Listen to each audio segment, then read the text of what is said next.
আবার একটা unique 3D flower design নিয়ে হাজির হলাম তোমাদের কাছে। হ্যালো বন্ধুরা, কেমন আছো সবাই? আশা করছি এই বর্ষার ওয়েদারটা সবাই চুটিয়ে উপভোগ করছো। তার সঙ্গে যদি পছন্দের সেলাই একটু দেখে নাও বা শিখে নাও, তাহলে কিন্তু আরও বেশি ভালো হবে। সেই জন্যই আমি এবারে আবার একদম নতুন ধরনের একটা ফ্লাওয়ার ডিজাইন নিয়ে চলে এলাম তোমাদের কাছে।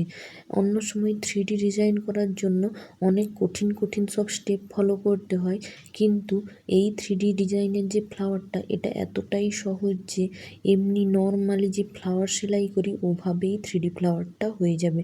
তোমরা খালি দেখতে থাকো আর শেষ পর্যন্ত সাথে থাকো, তাহলে খুব সহজেই বুঝে যাবে আমি কিভাবে ফ্লাওয়ারটা সেলাই করছি। প্রথমেই আমি কিন্তু গাছের একটা ডাল করে নিলাম স্টিম স্টিচ দিয়ে। আমি প্রত্যেকবারই ডালটা স্টিম স্টিচ দিয়ে করতে প্রেফার করি। এরপরে গাছের ডালটা হয়ে যাওয়ার পরে আমি গাছের পাতা সেলাই করতে চলে এলাম।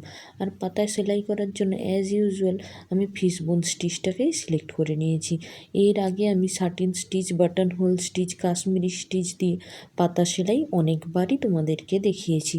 তবে সবচেয়ে বেশি যে সেলাইটা আমি করতে প্রেফার করি সেটা এই ফিশবোন স্টিচ। দেখো, কথা বলতে বলতে গাছের পাতা সেলাইটাও হয়ে গেল। এরপরে আমি যে গাছের কুঁড়িটা আছে ওই কুঁড়িটা সেলাই করতে চলে যাব। আমি সব সময় সাদা কাপড়ে কাজ করি, তাই ভাবলাম এটা যেহেতু আমার কাছে হালকা হলুদ কালারের একটা কাপড় আছে, তাই এটাতেই আমি তোমাদেরকে স্টিচিং করে দেখাই। কিন্তু দেখো কিভাবে কালার ফ্ল্যাকচুয়েশন হচ্ছে, একবার ডিপ ইয়েলো হয়ে যাচ্ছে, আবার একবার ফ্যাকাশে হয়ে যাচ্ছে। এই সব রেকর্ডিং দেখার পরই আমি সঙ্গে সঙ্গে ডিসাইড করে নিয়েছি আমি আর কখনোই এই কাপড়ে কাজ করব না। আমার কালো আর সাদা দুটোই বেস্ট, ওতে কখনো কালার ফ্ল্যাকচুয়েশন হয় না। সাদাতে তো সবচেয়ে ভালো। দেখো কীরকম একবার ডিপ ইয়েলো হচ্ছে, আবার সঙ্গে সঙ্গে ফ্যাকাশে হয়ে যাচ্ছে। যখনই আমি কাপড়টার কাছে হাত নিয়ে যাচ্ছি তখনই ডিপ হয়ে যাচ্ছে, আবার কাপড় থেকে হাত তুলে নিলেই ফ্যাকাশে হয়ে যাচ্ছে।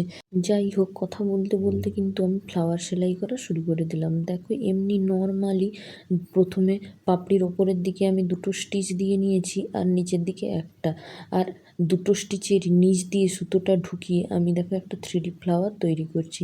এই ফ্লাওয়ারটা তৈরি করা প্রচুর সোজা। এই সেলাইটা বাটনহোল স্টিচের মতো খানিকটা, কিন্তু পুরোপুরি সেরকম নয়। দেখো কি সুন্দর একটা 3D ফ্লাওয়ারের প্যাটেল তৈরি হয়ে গেল। এইভাবেই আমি প্রত্যেকটা পাপড়ি আলাদা আলাদা করে সেলাই করে নেব। দেখো প্রত্যেকটা সুতোর আমি নিচ দিয়েই ঢুকাচ্ছি, নিচের দিকে সুতোটার নিচ দিয়ে, আবার ওপরের দিকের ওটারও নিচ দিয়েই ঢুকাচ্ছি। কি সুন্দর দেখো একটা একটা করে পাপড়ি সেলাই হয়ে গেল। আমি এখানে একটা পিঙ্ক কালারের সুতো ব্যবহার করেছি 3 তার। এখানে ফুলটা করার জন্য 3 তার নিয়েছি, পাতাগুলো করার জন্য এবং ডালটা করার জন্য প্রত্যেক কাজেই আমি 3 তার করে সুতো ব্যবহার করেছি আজকে। এই পুরো কাজটাই কিন্তু আমি অ্যাঙ্কারের সুতো দিয়ে করেছি। কথা বলতে বলতে দেখো ফুলটা পুরো সেলাই হয়ে গেল। ফুল সেলাই হয়ে গেলে আমি ফুলের মাঝখানের যে ফাঁকা অংশটা, ওতে ছোট ছোট ফ্রেঞ্চ নোট স্টিচ দিয়ে পরাগরেণুটা করে নিচ্ছি। আমি কিন্তু এখানে 3 তার সুতো নিয়েছি দেখো। আর দেখো আমি সূচটা সুতোর মধ্যে দুবার পেঁচাচ্ছি, দিয়ে যেখান থেকে সুতোটা তুলেছিলাম আবার সেখানে ভরে দিচ্ছি। যেহেতু ফুলটা 3D প্যাটার্নে হয়েছে, সেখানে যদি আমি সূচের ভেতর দিয়ে একবার সুতো পেঁচাই তাহলে কিন্তু এই যে পরাগরেণুটা একদম নিচের দিকে বসে যাবে, সেক্ষেত্রে দেখতে ভালো লাগবে না। ওই জন্য আমি সূচের মধ্যে দিয়ে দুবার সুতো পেঁচিয়ে আবার ভেতরে ঢুকিয়ে দিচ্ছি। কেমন লাগছে কাজটা তোমরা জানিও কিন্তু। Thanks for watching.